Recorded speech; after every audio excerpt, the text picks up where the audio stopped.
All right, so this past week at work was very long, very difficult, a lot of new things happening in the office. And so you look forward towards the weekend.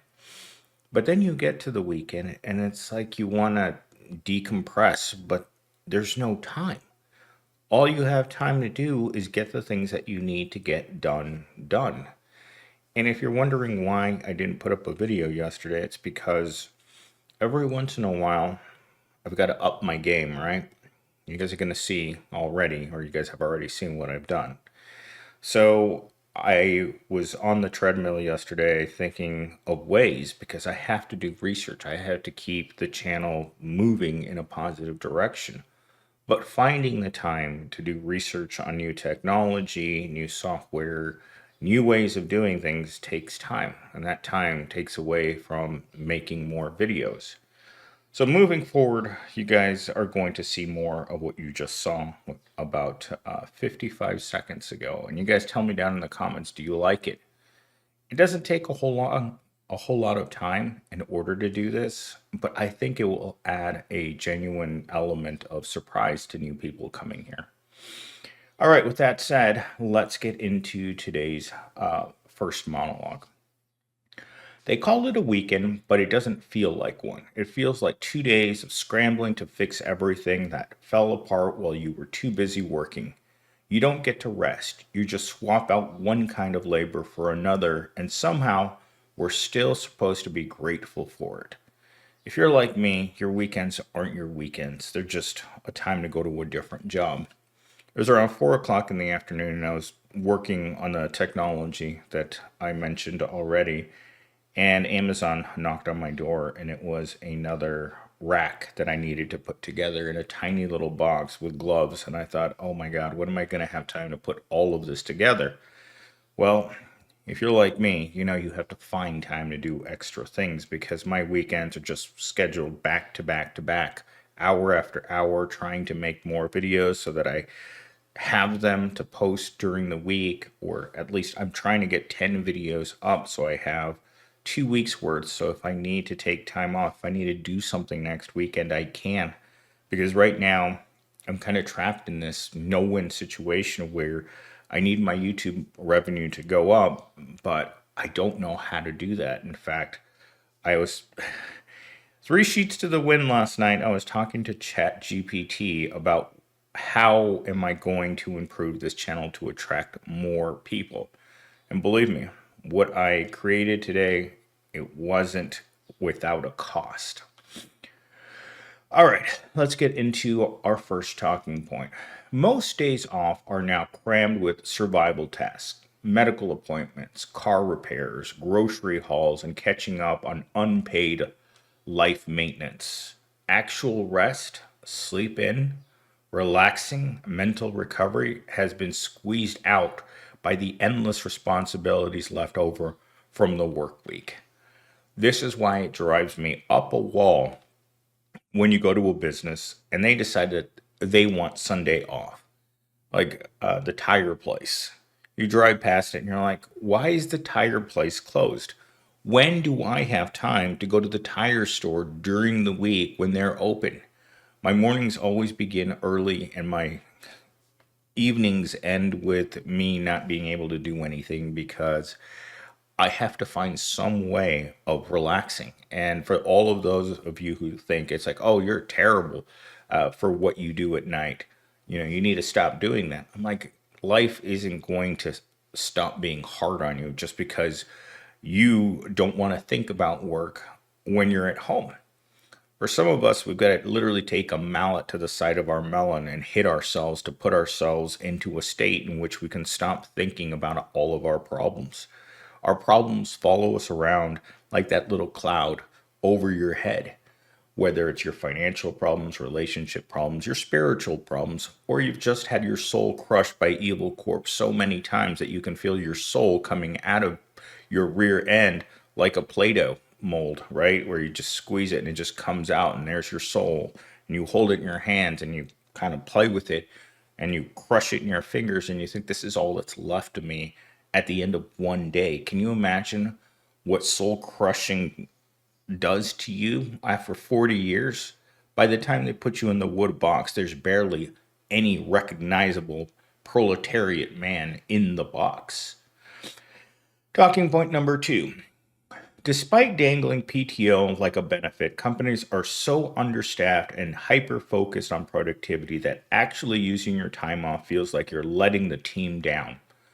Workers are guilt tripped into sacrificing health, appointments, basic self care to maintain the illusion of loyalty and team spirit. This happens to me nearly every day. When I wake up in the morning, I know I have to make a video. And now that I've added that additional step, it's going to take it approximately another 10 to 15 minutes now just to generate the art for the videos. So when a company calls you and you try to take a day off, and this used to happen to me all the time. It's the reason I stopped going to the dentist is because you try to take an hour off from work and your boss acts like you're never coming back. This actually happened to me about 3 weeks ago when I was trying to move out of my old apartment. I scheduled the time off like 45 days ahead of time, and I'm like, I have to be off because I gotta move all of my junk into my new crappier apartment, right? But by the time I got back to the office, it was like, oh, we didn't know if you were coming back. I'm like, really? You didn't know whether or not I was coming back? That doesn't sound right to me. Sounds like you're looking constantly. And this is what I don't like about corporations. They're always looking for an excuse to write you up. In fact, I had a visitor who happens to work in HR in my office a couple days last week, and she told me that she got onto a call with her boss, and for some reason she turned the camera on, and they saw that she was holding something in her hand that she lit, and even though she tried to hide it from the camera, they saw it. And although it wasn't affecting her in any way at her job, because she was holding that thing in her left hand, they wrote her up. And I mean, that's how petty they are, because they want to enforce the rules like you're inside of a prison. Sometimes I feel like the bosses want to come and check your cage to make certain that you don't have any contraband in your office. Like they want to come search your area with their webcam and look and see what they can see wrong so they have some excuse to give you a penalty so then they don't have to give you a raise. That's why they're constantly looking at you and why I don't understand. In fact, I had a very heated argument with one of the higher ups on Friday about the quality of the overall technology in this department. She called to rip me a new one on how bad the equipment that's provided to all workers is. And I was on this call for about 15 minutes, and the big boss was in the office. And after I got off the phone with this lady, he ran over to me and he said, "Who the hell was that?" And I'm like, "It's the lady that has to pay our bills.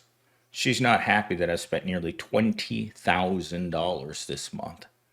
$20,000 worth of computer equipment. And we're talking small things here.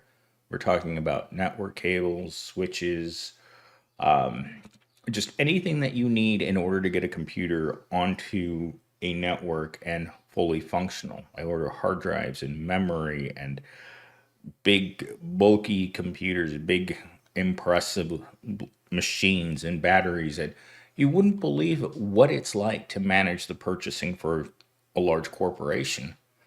And I asked her, "Why does this fall on my head?" And she said to me, "Millennial Steam, it's this company. There's no other company that she's ever worked at has someone like myself had to wear so many different hats." And she was not happy about that either because obviously I'm not trained to do this. I'm kind of figuring it out every single day that I'm at my job. All right, talking point number three. We're sold the idea that weekends and PTO are gifts, but in reality, they're extensions of corporate control. Unpaid labor to keep yourself alive just enough to show up on Monday morning. True personal freedom to rest, dream, exist without constant pressure has been quietly stolen and replaced with chores, choreless and survival tasks.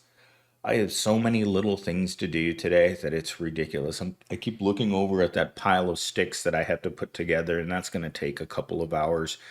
My bed is creaking for some reason because I don't know if this is off topic, right? But I have moved my bed to every wall in my bedroom, and I cannot find a wall in which I am comfortable. Like I had it against the back wall for about 10 days, and yesterday morning I woke up and it was the first thing I did is I jumped out of bed and I started rearranging all of the furniture in my room yet again. Somehow I managed to knock the plug off of my light too while I was doing it because I wasn't in the best mood. I'm just not sleeping, and because I'm so uncomfortable living here, like there's just too much space. Like my body's literally freaking out that I can't fill this space, and it feels so hollow and empty, kind of like my soul. But I don't know which way to face my bed, and it is driving me insane. I mean, I had so many weird nightmares last night that it was just one night. It was like a nightmare marathon of just jumping in and out of dreams and wondering. It's like, oh my gosh, look, there's some chick in this dream, and then suddenly someone's jumping out of a window, and I'm like, whoa, that's pretty extreme, from one extreme to the other extreme, and you're just kind of like, okay, what does this all mean? It means I'm uncomfortable here. There's something about the smell of this apartment as well. I'm gonna say that it's the soil in my plants. Like I can smell the soil in my room even when I close the door. I guess I'll just have to get used to that. I was hoping that I could find something to cover up the smell in here of like the painted walls. But getting back to true personal freedom, I think that true personal freedom is not achievable by the proletariat. I think that personal freedom has been taken away a long time ago. We just didn't know it because life has changed so dramatically from when I was a kid. We didn't have the internet like this. We didn't have on demand YouTube. You can literally watch anything and do anything. You can look at basically anyone that wants to put up an OF site and show whatever they want on there. I mean, we can broadcast ourselves in our birthday suits. We can see our neighbors in their birthday suits. And yet we live in an extremely isolated society. Like, I don't know. I see vague images of the people that live around me. I don't know anyone's name. I've never spoken to anyone in this area so far. I mean, I think the second night that I was here, the girl that lives next door made a noise at me as she walked past me, like, hey. And I couldn't tell you what her face looks like or what her name looks like. I know what her car looks like, but that's about it. And on the other side of the apartment complex, I started having another person who drives the exact same car that I do parking next to me. So there are literally three cars that all, there's a white one, a blue one, and then another white one. And you're just like, why are all these people suddenly, or maybe I'm parking next to them. Who knows? Maybe they always parked there. Anyhow, let's get into our closing here. Somewhere along the way, they convinced us that survival chores were self care, that spending your only free hours in waiting rooms and checkout lines was what freedom looked like. But deep down, you know the truth. Rest isn't laziness, rest is rebellion now. And maybe the most radical thing we can do is to stop apologizing for needing it. This is exactly how I feel every day. As I've said many times, I don't feel like I come home to relax more than anything, and very much so a feeling that I've had lately. I just come home to to power down. Like I just come home to just close my eyes, power down like a good robot, and then at 8 o'clock my eyes open up and I have to power back on at Evil Corp and get to work.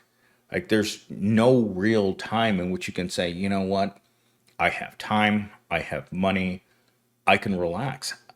I don't think I've cooked anything in this house since I've moved in. I've been living off of whatever I can get. I mean, last night I for dinner I ended up eating granola and having some of that super secure chocolate milk.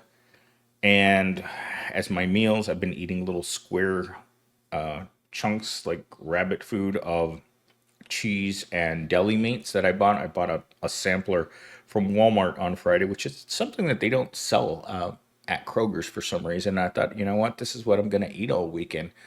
Because if I try to eat anything big, my stomach will reject it because I eat so little. And I'm not eating so little because I want to, but because nothing tastes good.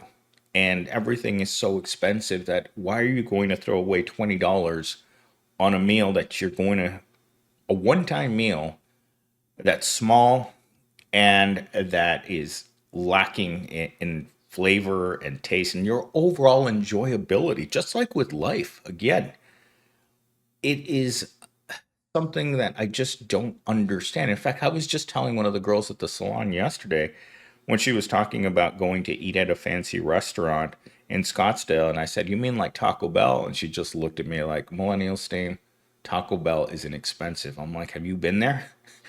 I mean, I just drove through the Taco Bell Friday morning because I didn't have time to actually go anywhere to get anything. Taco Bell's like 5 minutes away from my from the office, and so I got back and instantly regretted it, mainly because of the hole in my wallet, but also because of the rumbling in my stomach. I don't think I'll ever eat Taco Bell again, and this is something that we tell ourselves all the time is that we do something we don't like. We go out on a date with someone that we're not physically attracted to. We buy something because it's a little cheaper than the other brand. Or we go and we do something and we regret spending the money and wasting the time. That happens to me on a regular basis because your time off, your time to relax is so precious. You want to enjoy every second of it, but you can't. And yesterday I was asking ChatGPT about something and it said, we're getting to the point in this country where corporations are just going to have a vending machine in the front of the building that you pull a lever on and it gives you a paycheck in a tiny capsule, and that's somehow you have to survive off what they decide that they want to give you because you're not going to negotiate for better terms. Life isn't supposed to be fair, and these corporations are doubling down on the idea that squeezing your workers is the only way that they can increase productivity and profits for them. Because no matter how much they try to make it seem like you're part of a team, we all know we're not part of the team. The team is the people who actually benefit from the labor and the profit from the corporation. The rest of us down here at the bottom, we don't get anything out of increases in productivity. It doesn't matter. The only thing increases in productivity does is crush us further and further and further and make us into people that have to feel like we need to normalize what's happening to us. Don't let them normalize this. This isn't right. This isn't fair. And acting like there's nothing wrong doesn't mean that there's nothing wrong.